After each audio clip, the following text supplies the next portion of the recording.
Bismillahirrahmanirrahim. Assalamualaikum warahmatullahi wabarakatuh.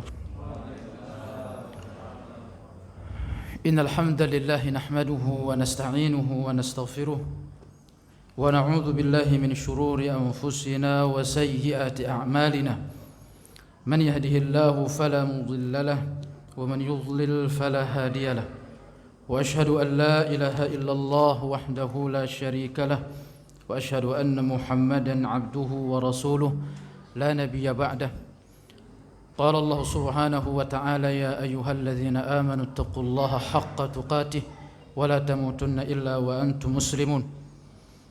وقال الرسول صلى الله عليه وسلم اتق الله حيثما كنت وأتبع السيئة الحسنة تمحوها وخالق الناس بخلق حسن.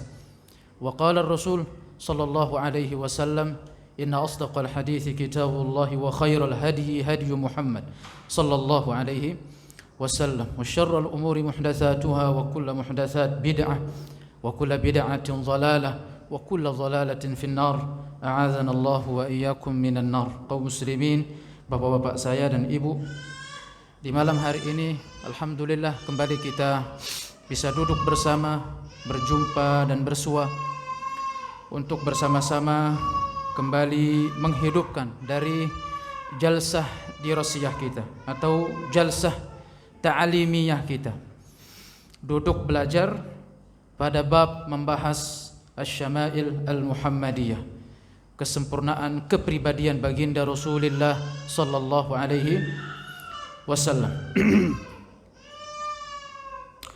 Sebelum dari itu semua, kaum muslimin, bapak-bapak saya dan ibu-ibu, maaf nih saya bawa plastik lagi. Saya suka takut hujan. Enggak plastik. Enggak. Bawa plastik saat takut hujan. Belum punya mobil soalnya. Ya. Sebelum kita masuk ke materi, bapak-bapak saya dan ibu-ibu, kita semakin jauh keluar dari bulan suci Ramadan. Kita sudah semakin jauh keluar dari bulan suci Ramadan. Maka istiqamahlah, teguhlah pendirian. Istiqamahlah, teguhlah pendirian. Karena rasa-rasanya sekeluar kita dari bulan suci Ramadan kali ini karena libur terlalu panjang, ya sebagian dapati diri kita dalam kondisi yang sangat futur sekali, lemah, dalam kondisi yang sangat malas sekali untuk hadir di majelis-majelis ilmu untuk belajar kembali, itu sangat lemah. Maka istiqamahlah. Teguhlah pendirian. Karena itu buah dari keberhasilan atau ciri dari keberhasilan seseorang, berhasilnya dia di bulan suci Ramadan. Maka ketika Allah Subhanahu wa taala ya ayyuhalladzina amanu kutiba alaikumus shiyam kama kutiba alal ladzina min qablikum la'allakum tattaqun. Ketakwaan itu bukan hanya berbicara dari sisi definisi umum sebagaimana yang sering kita dengar, bahwa melaksanakan perintah Allah dan menjauhi larangan Allah. Tapi lebih dari itu, yaitu ketakwaan berbicara tentang soal bagaimana merawat kesabaran. Yang mungkin sebelum bulan suci Ramadan kurang sabar, sekeluar dari bulan suci Ramadan rawat kesabaran. Dan juga takwa itu berbicara tentang soal bagaimana merawat keistiqamahan. Istiqamah itu teguh pendirian.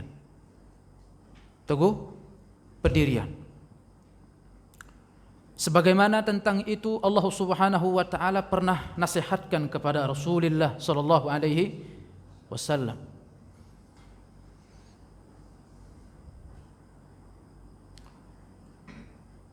Bahwa ketakwaan itu merawat kesabaran, merawat keteguhan pendirian.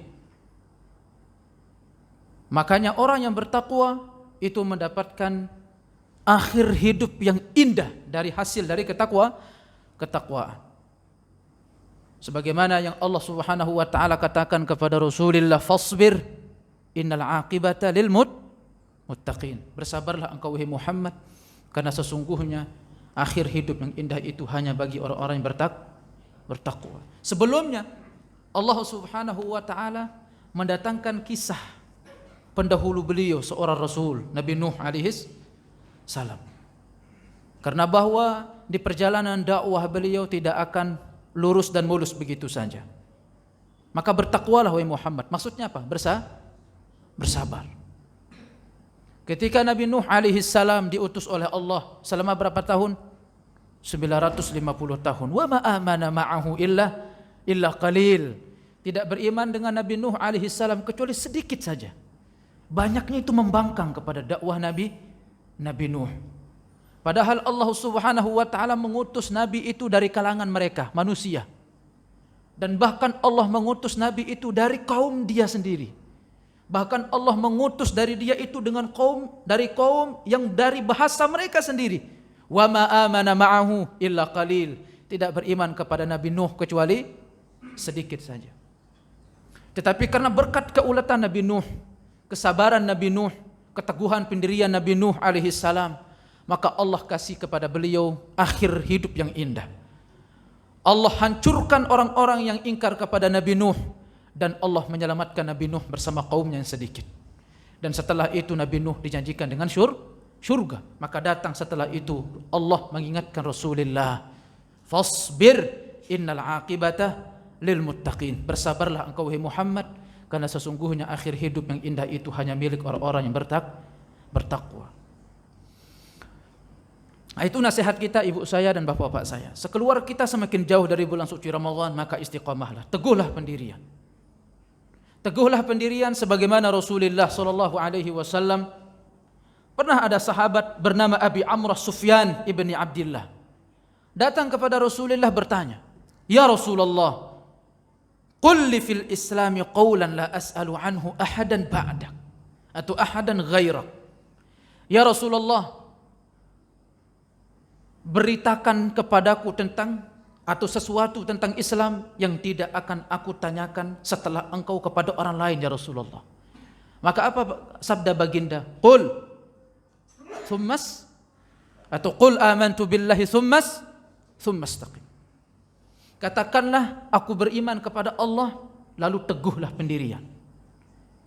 Perkataan beliau sallallahu alaihi wasallam pendek sekali, tetapi syarat dengan makna. Artinya orang yang beriman kepada Allah dan beriman dengan konsekuensi-konsekuensi dari beriman kepada Allah, maka akan dibutuhkan kesabaran yang sungguh sangat luar biasa dan keteguhan pendirian. Isyarat dari Nabi bahwa orang yang beriman kepada Allah itu tidak akan mulus perjalanannya. Makanya atau kita jangan sampai berharap ketika kita beriman itu lalu mulus-mulus saja, nggak ada yang mencibir, nggak ada yang membicarakan. Berapa banyak orang yang berjatuhan, tidak lagi berani hadir di majelis ilmu karena dicibir oleh tetangga sebelahnya. Maka teguhlah pendirian. Berapa banyak orang yang tidak berani lagi datang ke masjid untuk mendirikan sholat jamaah karena akibat cibiran tetangganya. Berapa banyak orang atau wanita muslimah yang tidak tahan untuk menahan jilbab atau menutup aurat karena tetangganya mencibirnya tentang itu, maka dia lepas jilbabnya. Maka teguhlah pendirian. Tsumma istaqim. Maka teguhlah pendirian. Teguhlah pendirian.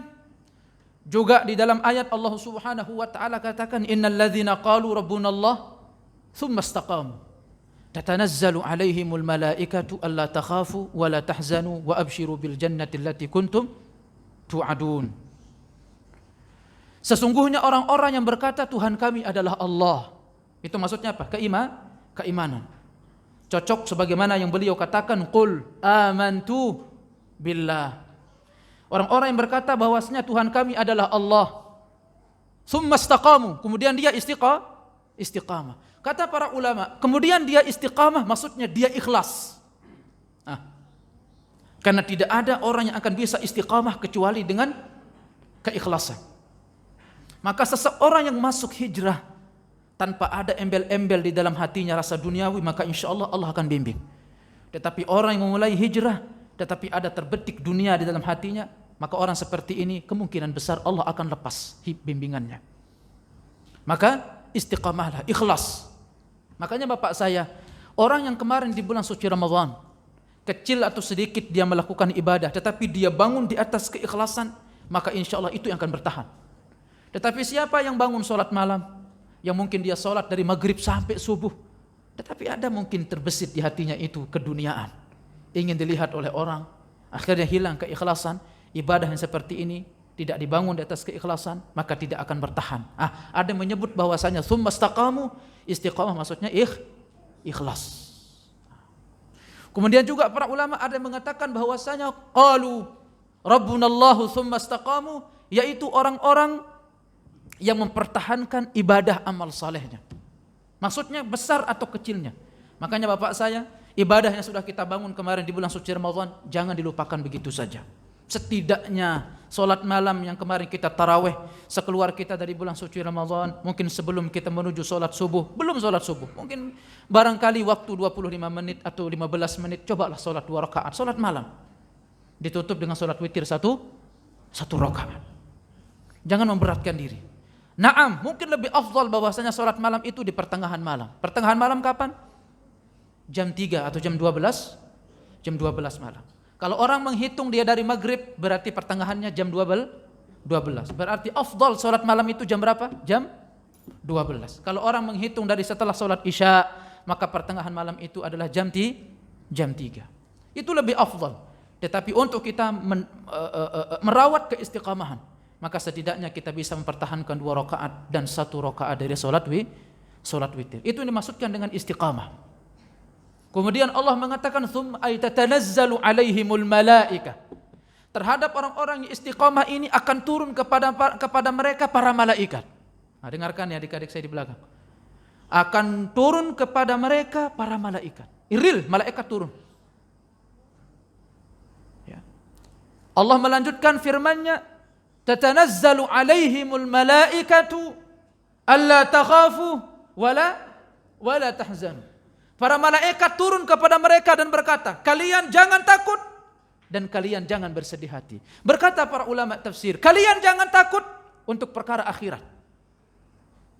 Siapa yang tidak takut ketika seorang muslim menghadapi hari kematian? Bukan kita takut untuk bertemu dengan Allah. Kita akan tancapkan di dalam jiwa ingin sekali cepat bertemu dengan Allah.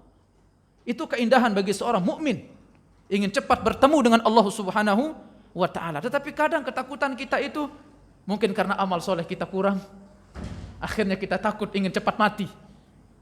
Sholat ibadah jamaahnya masih kurang, sedekahnya masih kurang, sering menyakiti tetangga, akhirnya itu yang bikin kita takut. Ya, orang-orang yang takut ya, menatap kematiannya, dan bahkan orang yang takut ketika mungkin sakratul maut, takut bagaimana hutangnya. Dia punya hutang, siapa yang akan ngurus hutang saya nanti? Kemudian mungkin dia takut tentang istrinya, istri-istrinya. Yang satu saja takut kan, apalagi yang mungkin istrinya 4. Wah, udah sakratul maut ini bapak saya. Wah, ini nanti istri saya nikah sama siapa? Siapa yang akan ngurus dia? Anak-anak saya siapa yang akan ngurus? Hutangnya, keluarganya. Yang mungkin yang punya aset di bank, di sana sini dia punya perusahaan. Sakratul maut, takut. Siapa yang akan nanti ngurus asetnya? Siapa yang akan mengurus perusahaannya? Maka tatanazzalu alaihimul malaikah. Maka akan turun malaikat berkata apa? Allah takhafu. Jangan takut. Hutangmu saya yang akan tanggung. Keluargamu saya yang akan jaga dan asetmu saya yang akan jaga. Itu kelebihan orang yang istiqamah. Dan itu malaikat turun mengatakan jangan takut. Maka bapak yang atau suami yang cinta kepada istrinya adalah suami yang istiqamah di atas ibadah. Karena kenapa? Karena dia akan dengan itu menitip istrinya kepada Allah Subhanahu wa taala. Maka seorang suami atau seorang bapak yang tidak taat kepada Allah, berarti dia tidak sayang anak-anak dan istrinya. Makanya mungkin kenapa Ustadz, kok saya kehidupan begini dan begini? Mungkin saja bahwa orang tua kita mungkin meninggalkan kita dulu dalam kondisi yang tidak terlalu taat kepada Allah. Akhirnya mungkin kita dibiarkan begitu saja oleh Allah Subhanahu wa taala. Maka berbenahlah diri. Jangan sampai yang sudah berlalu akan berlalu sama dengan keluarga kita. Kita punya anak-anak, kita punya cucu, kita punya istri, maka titiplah dia dengan Allah. Dan bayarannya apa? Istiqamah. Kemudian ketika seorang muslim sudah dicabut nyawanya, ketika orang masuk ke dalam kubur, orang itu takut. dihimpit oleh bumi, dicecar tentang amal solehnya, ditanyai oleh 2 malaikat, orang takut. Maka malaikat turun, alla takhafu, jangan kalian takut. Karena orang istiqamah itu akan bersama para malaikat. Ketika dia dibangunkan dari alam kubur, orang itu takut. Berada di padang mahsyar, dicecar amal solehnya, dicecar amal keburukannya, akan dihitung dan mempertanggungjawabkan terkait seluruh amal perbuatannya di muka bumi. Semua orang takut. Maka malaikat datang kepada hamba yang istiqamah. Allah takhafu, jangan kalian takut, kami bersama kalian. Makanya coba lihat ketika orang mukmin meninggal dunia, mungkin awalnya kelihatan sedih, tetapi mungkin di akhir dia akan kelihatan tegar ketika menghadapi hari kematian. Semoga itu isyarat kebaikan, bahwasanya malaikat turun untuk memberikan apa? Keistiqamahan. Maka di antara sunnah Nabi sallallahu alaihi wasallam ketika orang menjelang kematian itu ditalqin dengan 2 kalimat syahadat. Tayyib. Kemudian ketika seseorang itu diberikan keteguhan pendirian di padang mahsyar, orang ketika lewat di Shiratal Mustaqim, semua orang takut. Apakah saya akan selamat atau tidak? Apakah saya akan jatuh atau tidak? Datang sekelompok malaikat mengatakan apa? Allah takhafu, jangan kalian takut. Nah, kemudian wala tahzanu, dan jangan kalian bersedih hati. Bersedih hati di situ maksudnya adalah untuk dunia. Ketika seseorang itu bersedih hati tentang dunianya, takut seperti tadi, hilang mungkin istrinya bagaimana, anaknya bagaimana, hartanya bagaimana, maka insya Allah dengan sebab ketakwaan, keteguhan pendirian seorang suami, seorang bapak, maka insya Allah seluruhnya akan dijaga oleh Allah subhanahu wa ta'ala. Dan itu banyak buktinya. Ya, saya tidak sebut nama ya, seorang ustadz Masya Allah, kawan meninggal dunia, tetapi luar biasa istiqamah. Hari-harinya itu ngajar, dan ikhlasnya dia itu dari setiap ngajar itu beliau nggak pernah ngambil upah, dan itu kita nggak bisa ikuti ya. Zuhudnya luar biasa. Motornya itu tek itu motornya. Ya, itu kalau beliau pun dipaksa oleh DKM Masjid untuk ngambil ya, karena DKM nggak enak ya, karena sudah jauh datang, bensinnya segala macam. Itu biasanya dimasukkan ke kotak amal. Saking nggak mau ngambilnya, meninggal atau wafat rahimahullah. Setelahnya istrinya diambil oleh orang yang lebih jauh daripada dia, seorang ustadz juga ya. Nah itu, bahwa keistiqomahan seorang suami, keistiqomahan seorang bapak itu akan bisa berdampak baik untuk keluarganya ke depan. Maka istiqomahlah, teguhlah pendirian. Maka istiqomah di sini, apa yang kita maksud dengan istiqomah? Apa makna dari istiqamah? Teguh pendirian. Disebutkan bahwa makna istiqamah an yaslukal muslimu at-tariqal mustaqim fi aqidatihi, yaitu jalan yang ditempuh oleh seorang muslim, jalan yang lurus. Perhatikan poin-poinnya. Jalan yang lurus. Jalan yang lurus itu bagaimana? Fi aqidatihi, di dalam akidahnya. Wa ittiba'ihi, dan ittiba'nya. Ittiba' itu apa? Mengikutinya kepada Rasulullah, mencocoki sunnah Rasulullah, atau mempresisi seluruh amal di atas sunnah Nabi sallallahu alaihi wasallam. Itu namanya ittiba. Ya. Dan ini butuh belajar.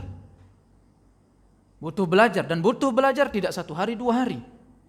Kita harus hadir di majelis ilmu untuk menghadiri majelis para ulama, untuk belajar tentang hukum-hukum, untuk mempresisikan amalan kita agar benar-benar sesuai dan cocok persis seperti sunnah Nabi sallallahu alaihi wasallam.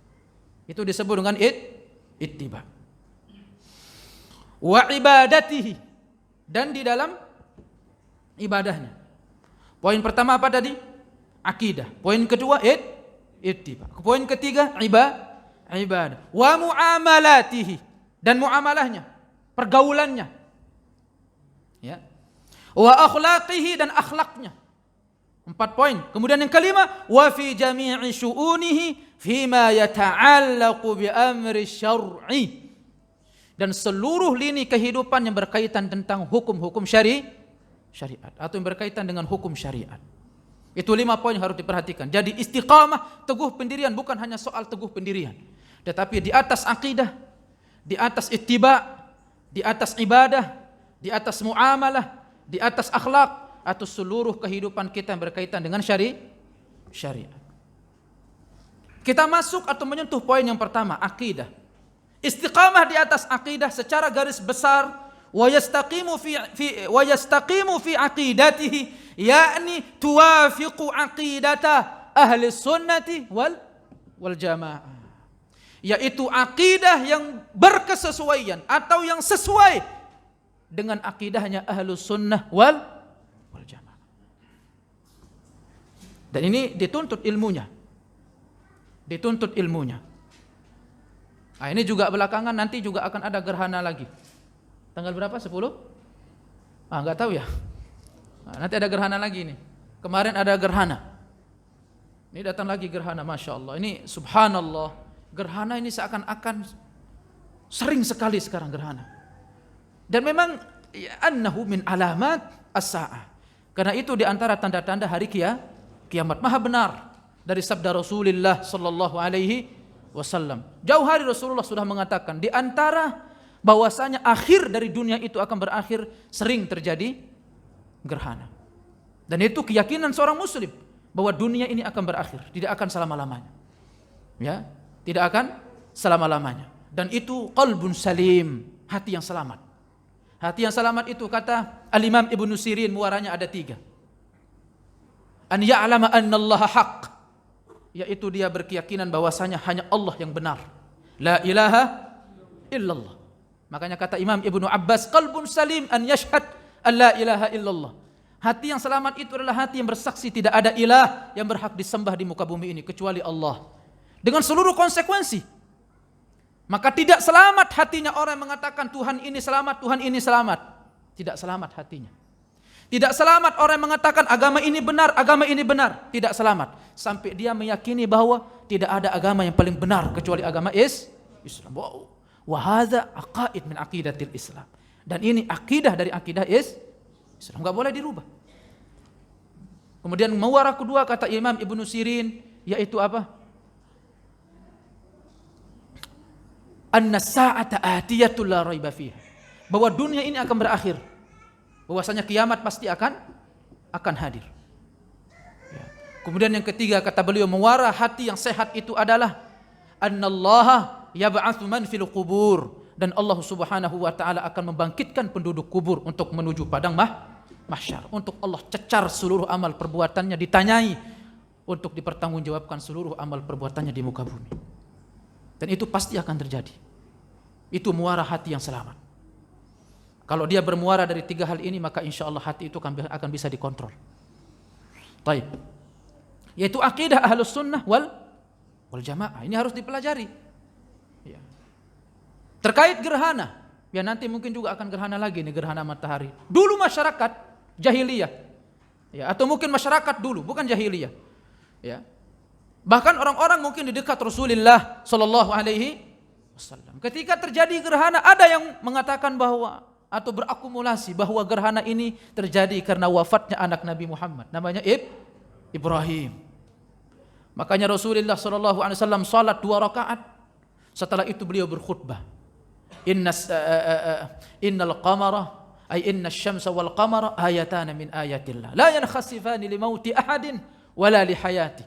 Sesungguhnya bulan, sesungguhnya matahari itu di antara tanda-tanda kekuasaan Allah.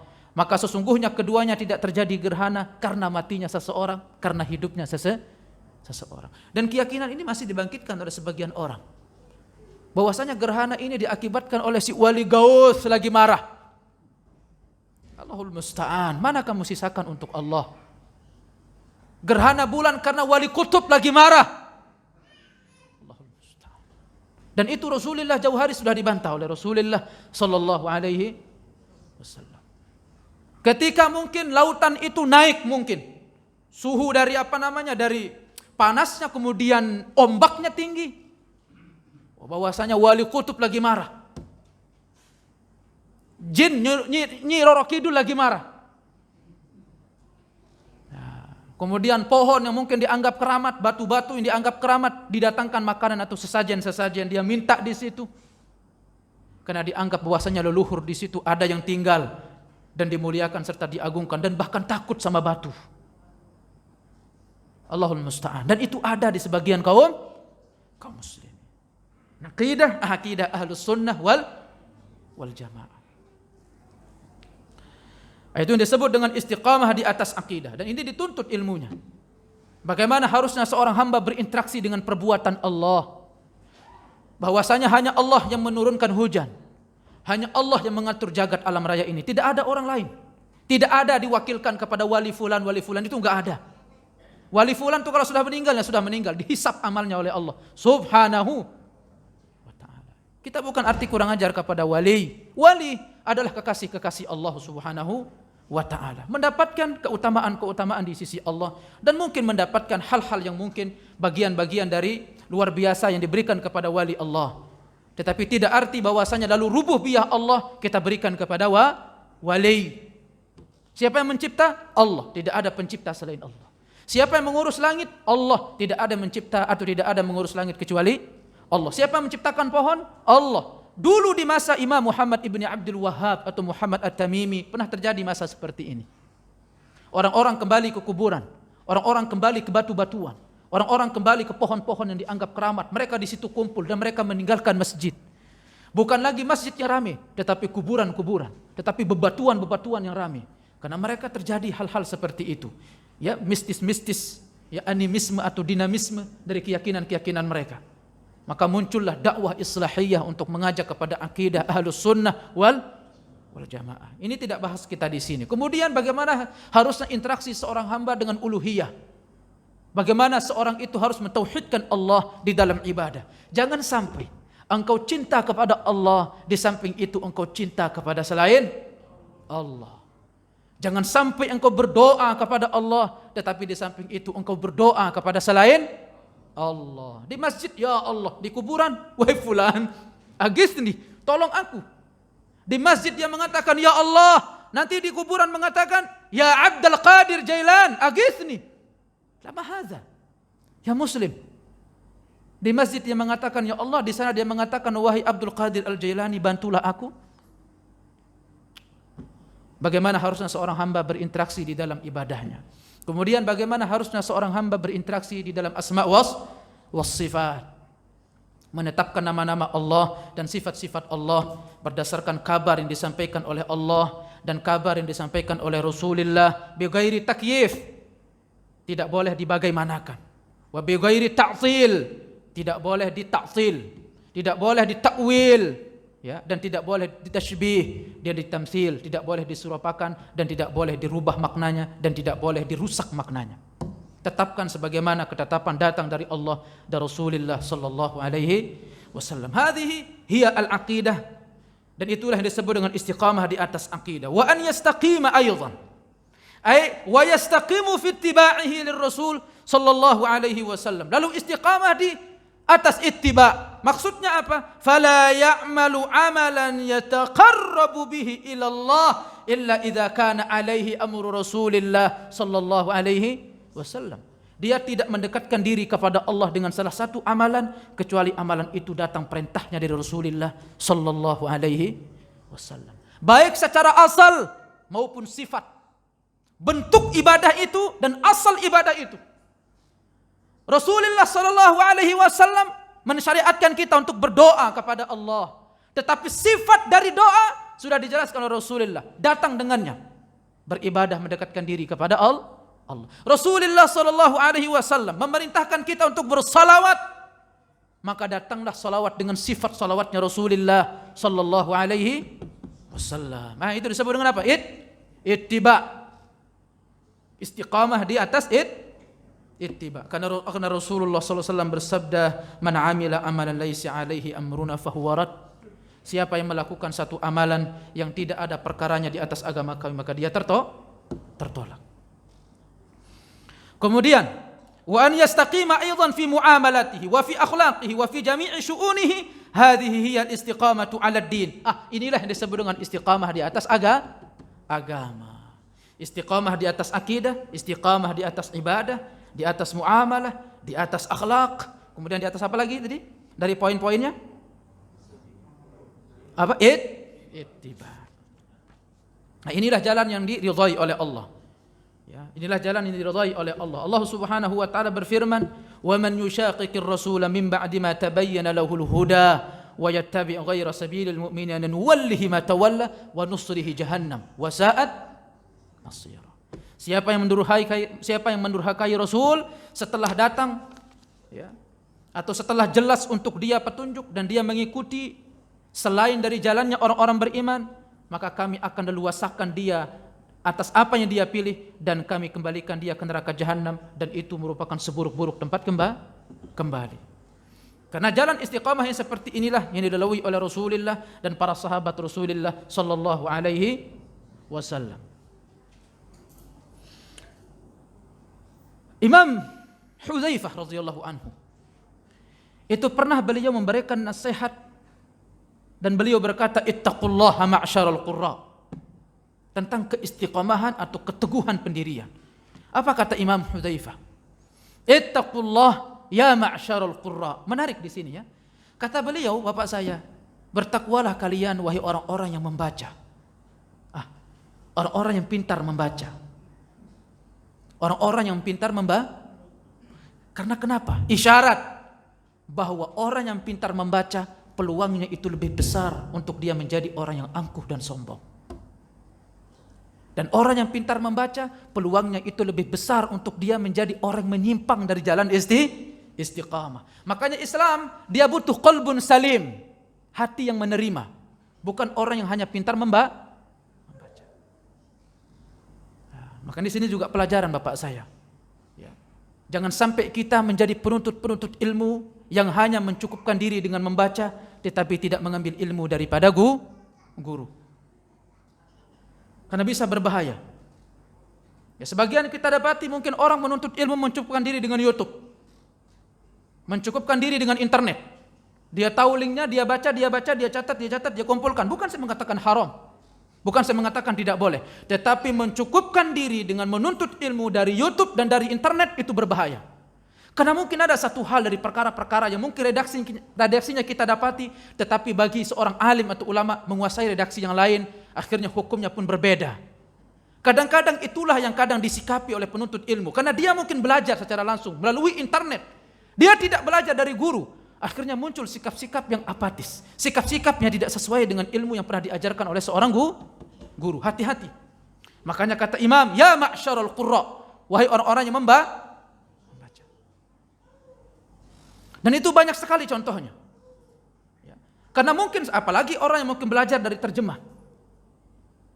Baca dari terjemah. Qala Rasulullah sallallahu alaihi wasallam. Rasulullah sallallahu alaihi wasallam bersabda, "La yaktasil ahadukum fil ma'id daim." Jangan salah seorang kalian mandi di air yang tergenang, wa huwa junubun, sementara dia sedang junub. Mungkin kalau kita baca redaksi ini, wah enggak boleh mandi ini. Junub di air yang tergenang. Mungkin karena redaksi itu yang kita baca dan terjemah itu yang kita baca dan kita tidak ngambil dari guru dan tidak mengetahui ada riwayat-riwayat atau ilmu-ilmu penyerta yang menyertai hukumnya. Ya.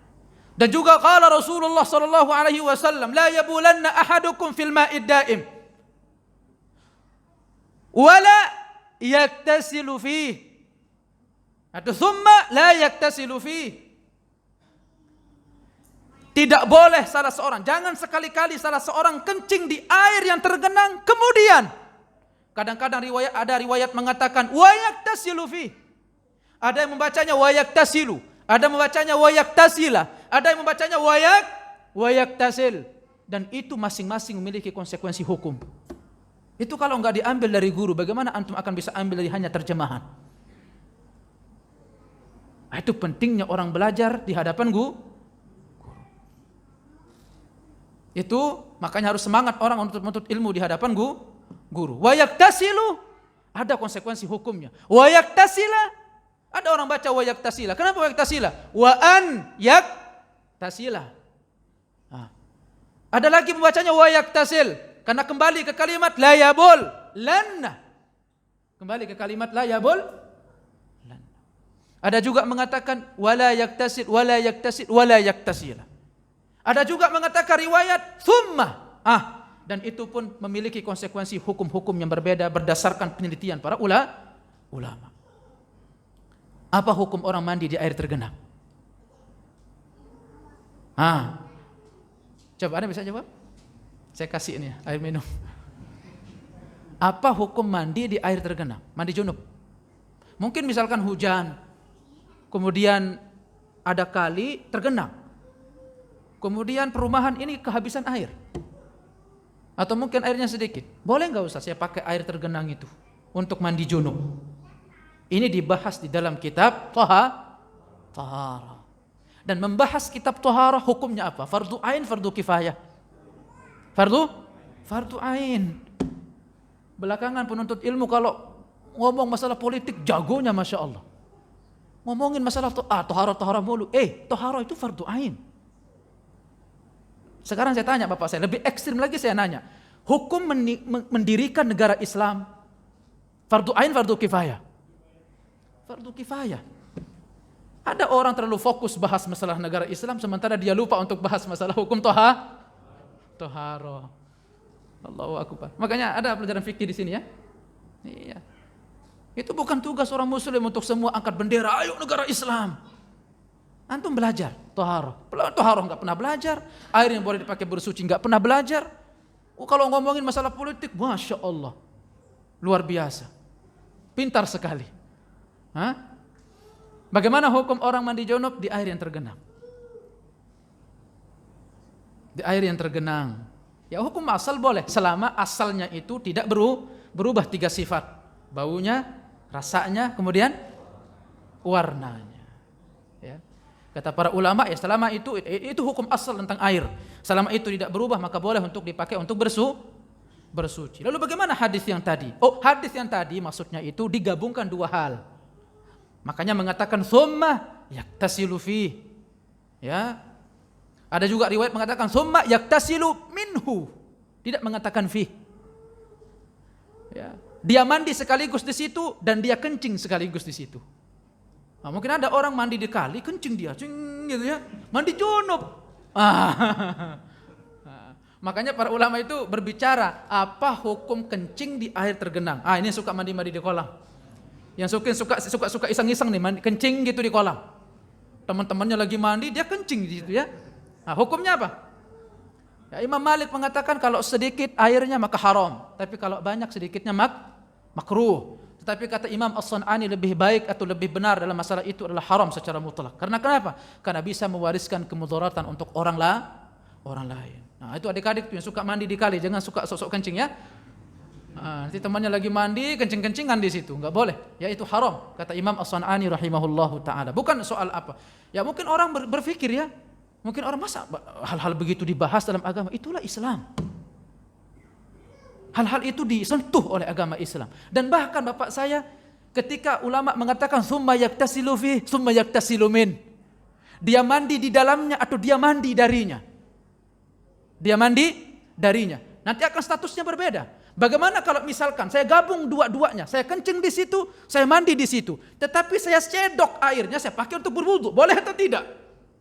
Nah, atau mungkin saya tidak kencing di dalamnya, saya pakai balkon, saya kencing di balkon, saya tumpah di airnya, sama enggak hukumnya?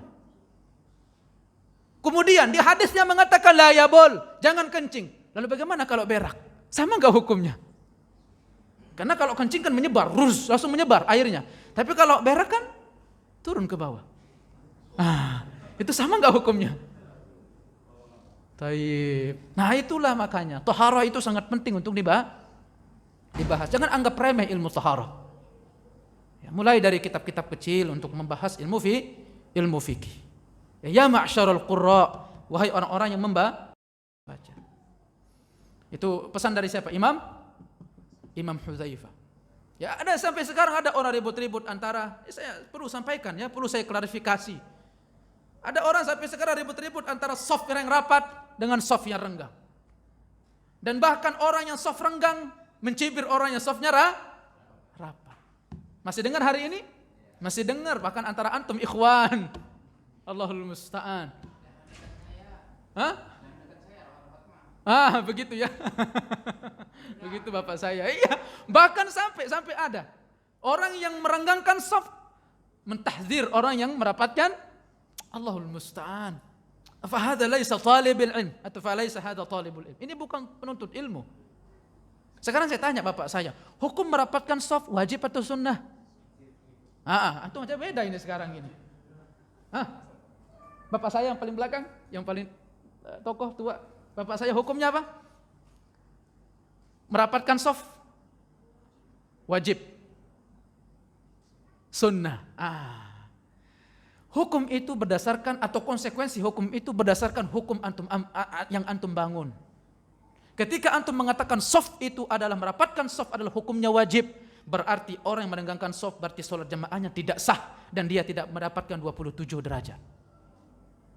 Tetapi ketika antum mengatakan bahwasanya merapatkan saf hukumnya sunnah, maka orang yang renggang pun terputus safnya itu masih mendapatkan pahala jamaah. Itu soal hukum. Dan konsekuensinya dibangun dari bagaimana antum ketengkar masalah taat waliul amr? Allahul musta'an. Ini ada sebagian untuk ilmu saya dapati seperti itu. Dan bahkan lebih menyedihkan, ada orang yang tidak datang ke masjid mentahdzir orang yang sholat di masjid. Ada orang yang tidak mau ngaji mentahdzir orang yang mau ngaji. Atau mencibir orang yang mengaji. Kata enggak taat waliul amr. Imam Ahmad rahimahullahu ta'ala, ketika undang-undang dasar dari negaranya mengatakan Al-Quran makhluk, Imam Ahmad mengatakan apa? Al-Quran kalamullah. Apakah Imam Ahmad mengatakan tidak taat waliul amr? Itu hanya soal hukum. Konsekuensinya dibangun atau konsekuensi yang ada dibangun berdasarkan hukum yang kita bangun. Saya nggak ingin masuk di situ. Tetapi harusnya apa? Penuntut ilmu itu cerdas di dalam menghadapi hal-hal seperti ini. Itu akibatnya apa bapak saya? Akibat kurang belajar secara runut dalam ilmu fikih. Terlalu banyak belajar yang sifatnya tematik. Ya. Akhirnya kurang di dalam melihat satu persoalan. Apa kata Imam Ibnu Hudzaifah, ittaqullaha ma'syarul qurra wa khudhu tariqa man kana qablakum, dan ambillah oleh kalian jalan orang-orang sebelum kalian, istiqamah, teguhlah pendirian. Ya, ketika seseorang mengikuti jalannya para sahabat, maka insyaallah, maka pasti akan dia mendapatkan rintangan. Sudah Isya? Belum. Tinggal berapa menit? Oh, pas. Baik, silakan azan dulu. Alhamdulillah, wassalatu wassalamu ala Rasulillah.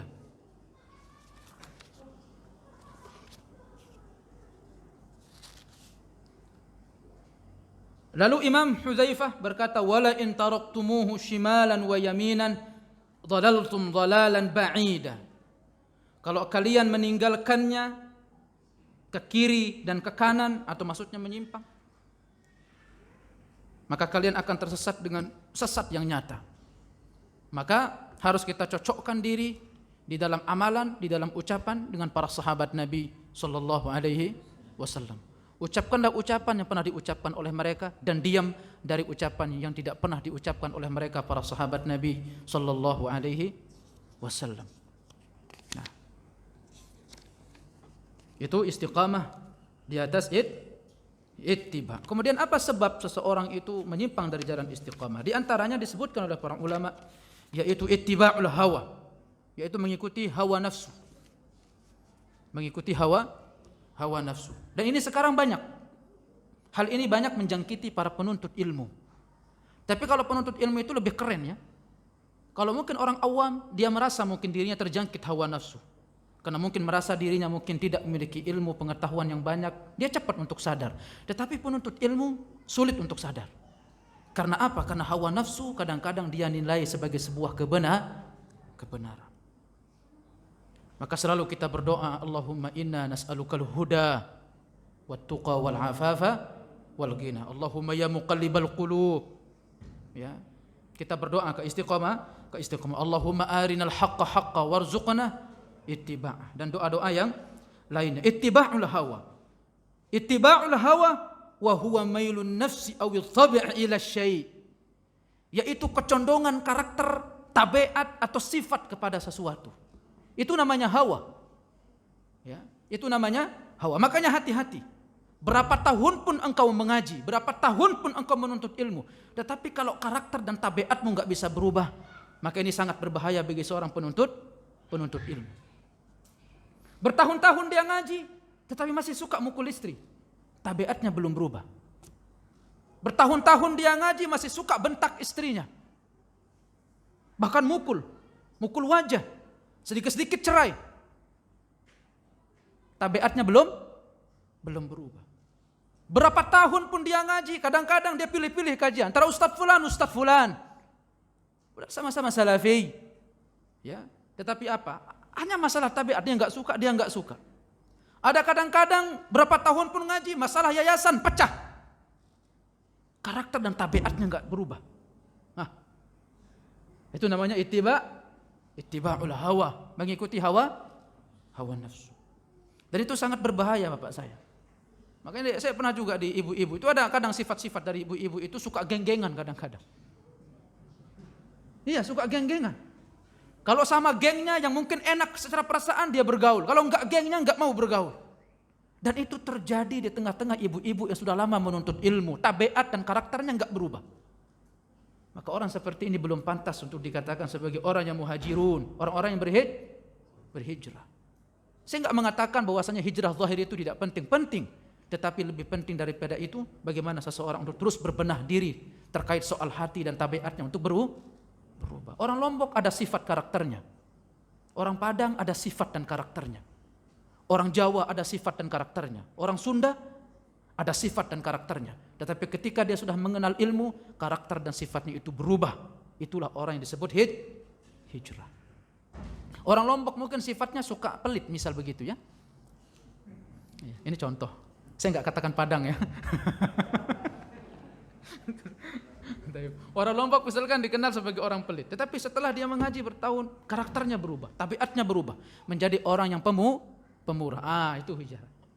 Yang tadinya mungkin dia suka bentak orang, dia suka marah-marah, dia suka caci maki istrinya, setelah mengaji, masya Allah, dia berubah semakin lembut, semakin sayang sama istrinya, diajak ke majelis ilmu, pakai motornya, nanti diajak makan bersama, ditraktir istrinya sama anak-anaknya. Masya Allah, karakter dan tabiatnya berubah. Taib, ya, jangan sampai kita banyak ngaji, cuman tabiatnya nggak berubah. Makanya ini ahlul hawa, ya. Makanya kata Imam Asy-Syafi'i summiya ahlul bid'ah ahlul ahwa li'annahum ittaba'u ahwa'ahum fala ya'khudhu al-adillata syar'iyyah ma'khadh al-iftiqar ilaiha.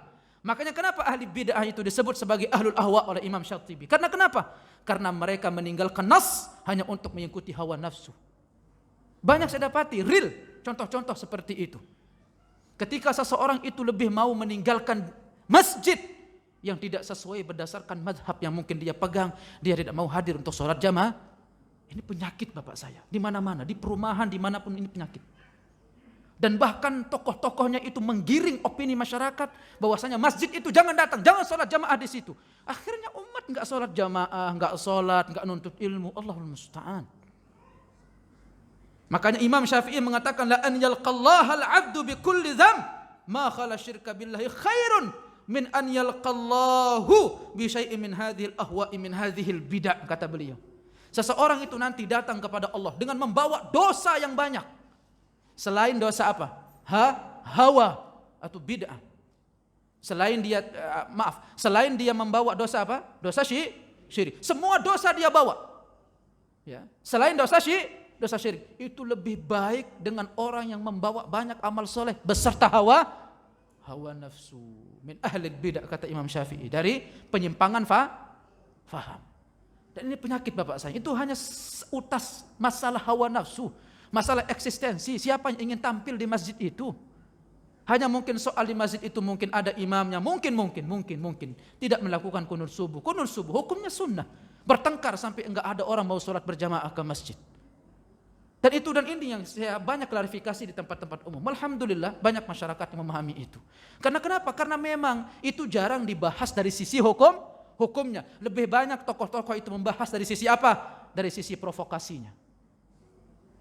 La ilaha illallah. Inna lillahi wa inna ilaihi raji'un. Maka harus kita cerdas untuk mengambil ilmu pengetahuan. Kemudian di antara sebab orang menyimpang dari istiqamah tahkimul aqli war ra'yi fi nususil wahyi, yaitu menghukumi nas berdasarkan akal semata. Ya, kalau dia bertentangan dengan akal ditolak. Kalau sesuai dengan akal baru diterima. Ya, akal kita yang picik. Karena akal dengan nas tidak akan pernah bertentangan. Kemudian di antara sebab orang menyimpang dari istiqamah yaitu muqarifatul bidah, yaitu suka mencari-cari penyimpangan. Saya pengen baca Ustaz, saya pengen tahu. Ini enggak boleh ya seorang penuntut ilmu pengen baca-baca, pengen tahu aja Ustaz, pengen banding-bandingin. Jangan, hati-hati. Ya. Bisa jadi Allah lepas ke istiqamah, Allah lepas dari taufik hidayah, bisa jadi lepas. Maka istiqamah, teguhlah pendirian. Kemudian di antara orang itu menyimpang dari jalan istiqamah at-taqlidu bi ghairi dalil, mengikuti sesuatu tanpa dalil. Ini kemarin real saya lihat, masyarakat dihebohkan dengan sebuah video yang di situ ada seorang tokoh. Maaf, dia pakai jubah warna putih, kemudian dia ikat kepalanya warna putih. Kemudian seorang ibu-ibu mengambil kakinya. Kemudian kakinya dibasuh dengan air susu yang sudah ada bunga-bunganya. Ini ibu enggak tahu saya. Ya, suaminya pegang kaki yang sebelah, istrinya pegang kaki sebelah. Setelah dimandikan atau dibasuh dengan air susu dan air bunga tersebut, diciumi kaki tokoh tersebut. Littisalis sanad fi tariqah, untuk menyambung tariqat kesanadan ke tariqatan. Allahu akbar. Aina aqlun salim, aina aqlun sahih. Mana lagi akal sehat wahai muslim? Taklid al-a'ma, taklid buta. Tidak lagi mengikuti berdasarkan dari akhirnya pembodohan yang terjadi. Dan ini yang paling radikal. Radikal itu Bapak saya bisa dalam bentuk fisik, bermain fisik seperti yang dilakukan oleh orang-orang terorisme. Tetapi radikal yang paling radikal itu adalah mencuci otak orang dengan apa? Dengan perbudakan seperti itu. Dan Islam datang untuk membebaskan itu. Jangan sampai orang diperbudak terhadap manusia karena kita hanya memperbudak diri kepada Allah Subhanahu wa ta'ala. Itu terjadi Bapak, saya kasihan ya lihat ibu-ibunya itu. Cium kaki siapa gitu ya. Padahal dia sendiri enggak pernah cium kaki suaminya. Allahu akbar. Di antara sebab istiqamah, kalau tadi penyimpangan, sekarang saya tutup sebelum kita sholat Isya. Di antara sebab orang istiqamah yaitu memperbanyak baca doa. Allahumma inni a'udzubika minal fitani ma dhahara minha wa ma batan. Ya Allah, aku minta perlindungan kepadamu dari fitnah yang nampak maupun yang tersembunyi. Allahumma inni a'udzubika minal fitani ma dhahara wa ma batana. Ya. Kemudian yaitu indal ibtila'i bitaklif wa bin ni'am wal masaib uthbut fa idza addaita aw umirta bi fardhin minal fara'id uthbut waf'al hadzal fard. Ketika seseorang itu diuji dengan kelapangan, maka teguhlah pendirian. Sama ketika dia diuji dalam kondisi kesusahan, teguhlah pendirian. Itu sebab dari orang-orang untuk bisa istiqamah. Ya. Kemudian terakhir, sebab istiqamah yaitu berdakwah kepada manusia. Berdakwah. Tentu dengan kadar ilmu pengetahuan yang kita miliki. Istiqamahlah, berdakwahlah. Karena kadang-kadang orang kalau sudah berdakwah, maka mungkin dia akan menjadi malu atas dakwahnya. Mungkin dia di situ pernah berdakwah tentang haramnya misalkan pacaran yang anak muda. Kemarin saya bilang haram ya. Masa saya yang pacaran? Misal gitu. Tayyib. Itu apa namanya? Berdakwah. Karena dengan dakwah itu kata Imam Al-Ghazali rahimahullah, kata beliau itu bisa menjadi tameng seseorang untuk menjaga diri dari amalan buruk yang pernah dia dakwahkan. Wallahu taala a'lam bis-shawab. Ini bisa kita bahas terkait istiqamah setelah kita keluar dari bulan suci Ramadan. Bapak-bapak saya dan ibu-ibu saya, maka istiqamahlah. Teguhlah pendirian kalaupun kita sudah keluar dari bulan suci Ramadan. Mungkin saya tidak buka tanya jawab, kita langsung sholat Isya. Yang hadir di sini semoga senantiasa diberikan kesehatan oleh Allah Subhanahu wa taala, diberikan usia yang panjang dan berkah, dimudahkan segala atau seluruh urusannya dan dipermudahkan oleh Allah Subhanahu wa taala, diberikan keluangan waktu untuk bisa hadir di majelis-majelis berikutnya. Wallahu waliyyun dzalika wal qadiru alaih. Kita tutup dengan sama-sama baca doa kafaratul majlis. Subhanakallahumma wa bihamdika asyhadu an la ilaha illa anta astaghfiruka wa atubu ilaik. Assalamualaikum warahmatullahi wabarakatuh.